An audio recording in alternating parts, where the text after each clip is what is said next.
नमस्कार, स्वागत है आपका। आज हम जिज्ञासा का पहला एपिसोड लेकर के आए हैं और हमारे सोशल मीडिया हैंडल्स पे जो भी प्रश्न आते हैं उन प्रश्नों के जवाब लेकर के हम इस चैनल पे आया करेंगे। तो आज जो पहला सवाल हमारे कई मित्रों ने किया है, मैंने एक पोस्ट की थी फेसबुक पे कटहल से रिलेटेड।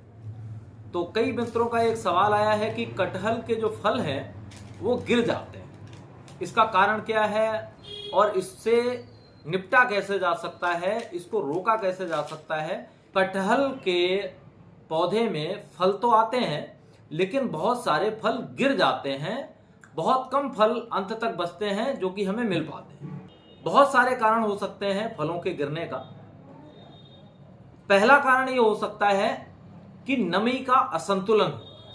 नमी के असंतुलन से मेरा तात्पर्य ये है कि हो सकता है कि पौधे को पर्याप्त नमी ना मिल रही हो, अर्थात पानी की कमी हो, या ये भी हो सकता है कि पौधे को आवश्यकता से ज्यादा नमी मिल रही हो, मतलब पौधे में पानी की अधिकता हो।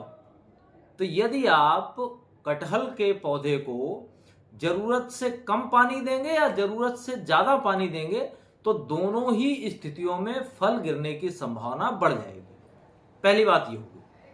दूसरी बात ये है कि यदि परागण सही से नहीं हो पा रहा है तो फल जो है वो मर जाते हैं और गिर जाते हैं। परागण के लिए आप क्या कर सकते हैं उस पर हम आगे बात करेंगे। यानी एक कारण तो नमी का असंतुलन हो सकता है, दूसरा कारण परागण सही से ना हो पाना हो सकता है, और तीसरा कारण जो है वो हो सकता है पोषक तत्वों का असंतुलन। मैं कमी नहीं कह रहा हूं, मैं असंतुलन कह रहा हूं, इस बात को जरा समझिए। असंतुलन का मतलब ये है कि जो पोषक तत्व जितनी मात्रा में चाहिए वह पोषक तत्व उतनी मात्रा में ना होकर या तो कम है या ज्यादा है। जब हम खाद या पोषक तत्वों की बात करते हैं तो ज्यादातर हमारे किसान भाई उसे यूरिया या नाइट्रोजन समझ लेते हैं। तो एक मोटी बात यह समझ लीजिए कि यदि आपने यूरिया की मात्रा काफी ज्यादा कर रखी है, नाइट्रोजन की मात्रा पौधे में ज्यादा है, तो निश्चित ही वह वेजिटेटिव प्रोडक्शन को बढ़ाएगा, यानी पत्तियां, टहनियां ये ज्यादा मात्रा में आएंगी और फलों का प्रोडक्शन कम हो जाएगा। तो इस बात का बहुत ध्यान रखिए कि यूरिया का प्रयोग बिल्कुल नियत मात्रा में करिए। सबसे ज्यादा कमी जिन पोषक तत्वों की होती है वो है potash, phosphorus, boron, sulphur, magnesium, zinc. इन पोषक तत्वों की कमी के कारण भी फल गिर सकते हैं। तो एक कारण तो ये हो गया। एक कारण ये भी हो सकता है कि आपके पौधे में चूसक कीटों का प्रभाव हो, चूसक कीट लगे हुए हों, ये भी हो सकता है। तो उनके लिए क्या करना है वो हम अभी आगे बताएंगे। और एक कारण ये हो सकता है खासकर कटहल के फलों में कि फंगस लग जाता है। तो आपको फंगस से निपटना है, फंगस से बचाव करना है। यानी अगर हम बहुत ही संतुलित शब्दों में कहें तो नमी कम ज्यादा होने पे भी फल गिरते हैं, पोषक तत्वों की अधिकता या कमी होने पर भी फल गिरते हैं, परागण सही ना हो पाने पर भी फल गिरते हैं, यदि चूसक कीट लगे हुए हैं तो भी फल गिरते हैं, और यदि फंगस है तो भी कटहल की फसल में फल गिरते हैं। अब सवाल ये उठता है कि इन सब से हम बचाव कैसे कर सकते हैं। तो सबसे पहले जो हम बात आपको बताने जा रहे हैं वो हमारे ऐसे मित्रों के लिए है जो जैविक खेती को समझते हैं, कार्बनिक खेती को समझते हैं। शायद आपने एक शब्दावली सुनी होगी, बोर्डो मिश्रण। ये एक ऐसा मिश्रण है जो आप जितनी भी फल और सब्जियों की फसलें हैं उन सभी में इसका इस्तेमाल कर सकते हैं, एक जैविक फफूंदीनाशक और कीटनाशक के रूप में। अब सवाल ये उठता है कि बोर्डो मिश्रण क्या करना है, बोर्डो मिश्रण होता क्या है, इसको समझना है। दरअसल बोर्डो मिश्रण नीला थोथा और चूने का मिश्रण होता है। इसको बनाया कैसे जाता है पहले इस तकनीकी को समझ लीजिए। बोर्डो मिश्रण के लिए आपको क्या करना है, मान लिया 1 किलो आपने नीला थोथा लिया। नीला थोथा का मतलब हुआ कॉपर सल्फेट।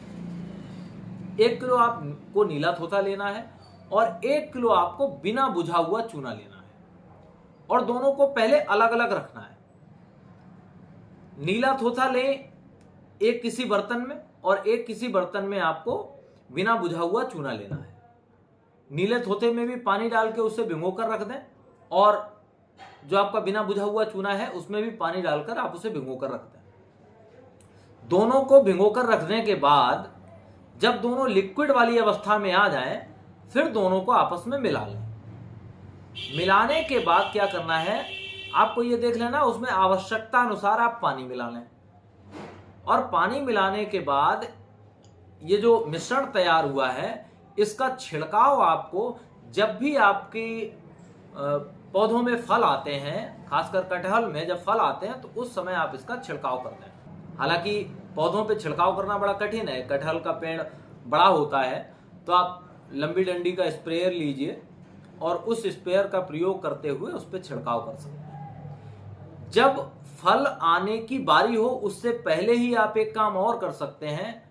कोई भी पौधा हो, चाहे आम का हो, कटहल का हो, अमरूद का हो, कोई भी पौधा हो, आप बोर्डो मिश्रण का लेप उसके तने में लगा सकते हैं, ताकि कीट और फंगस उसके तने से उसके फलों तक ना पहुंच पाए। पुताई आपने देखी हो, चूने की पुताई हो जाती है, तो चूने की पुताई ना करके बोर्डो मिश्रण की आप पुताई करेंगे तो ये समस्या, आपकी जो कीटों की समस्या और जो कवक की समस्या है वो इससे सॉल्व हो जाएगी।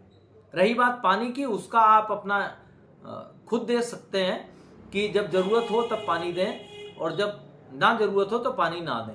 पोषक तत्वों के लिए आप मिट्टी की जांच करवा सकते हैं, जिन पोषक तत्वों की आवश्यकता है उन पोषक तत्वों को दें।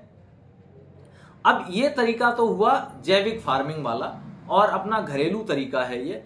इसके अलावा जो मित्र चाहते हैं कि बड़ी आसानी के साथ हम इन सब चीजों की रोकथाम कर सकें, तो मार्केट में बहुत सारी रासायनिक दवाएं उपलब्ध हैं, आप उनका भी उपयोग कर सकते हैं। हालांकि मैं उनकी सलाह नहीं देता, लेकिन अगर आप चाहते हैं कि उनका उपयोग करना चाहते हैं, आपकी इच्छा है कि आप इतना बोर्डो मिश्रण कौन तैयार करे, ये सारी चीजें कौन तैयार करे। अब जब आप जैविक चीजों का प्रयोग करेंगे तो सारे काम आपको खुद करने पड़ेंगे, आपको बना बनाया मिलना बड़ा मुश्किल होता है। तो आप ये कर सकते हैं कि बाजार से कोई फफूंदनाशक ले सकते हैं, कोई आप कीटनाशक ले सकते हैं, उनका छिड़काव आप कर सकते हैं। तो ये कुछ चीजें हैं जिनका उपयोग करके आप अपने कटहल के पौधे में ज्यादा से ज्यादा फलों को रोक सकते हैं। तो बहुत सारी चीजें हैं। एक चीज और जरा समझ लीजिए कि आपको कारण जानना है कि किस तरह से, किस कारण से हमारे पौधे के फल गिर रहे हैं। तो आप ऐसे समझिए कि अगर फल मुरझाकर गिर रहा है तो इसका सीधा सा मतलब हुआ कि नमी की कमी है। यदि नमी की अधिकता है तो फल हो सकता है पीला होकर के गिरे। पोषक तत्वों की कमी है तो भी यह संभावना है कि फल पीला होकर के गिरे। यदि फफूंद लगा हुआ है तो फल काला होकर के गिर सकता है, गलकर गिर सकता है। और यदि ऐसे फल गिर रहे हैं जिनमें बीच बीच में आपको छिद्र या सुराग दिखाई दे रहे हैं, तो इसका मतलब है कि चूसक कीटों का प्रकोप हुआ है इस फसल पे। तो इन चीजों का उपयोग करके आप अपनी फसल को सुरक्षित रख सकते हैं। आप सभी मित्रों से मेरा यही कहना है कि यदि बागवानी से संबंधित कोई प्रश्न है तो आप अपने प्रश्नों को रखते रहिए। आपके प्रश्नों को एक एक करके हम अपने अगले वीडियोस में लाते रहेंगे, क्योंकि वीडियो का टॉपिक चयन करना एक बड़ी चुनौती होती है। यदि आप प्रश्न रखते रहेंगे बस उन्हीं प्रश्नों के जवाबों के तौर पे हम अपने नए वीडियोस को लाते रहेंगे। बहुत बहुत धन्यवाद कि आपने ये वीडियो पूरा देखा। Thank you very much all of you.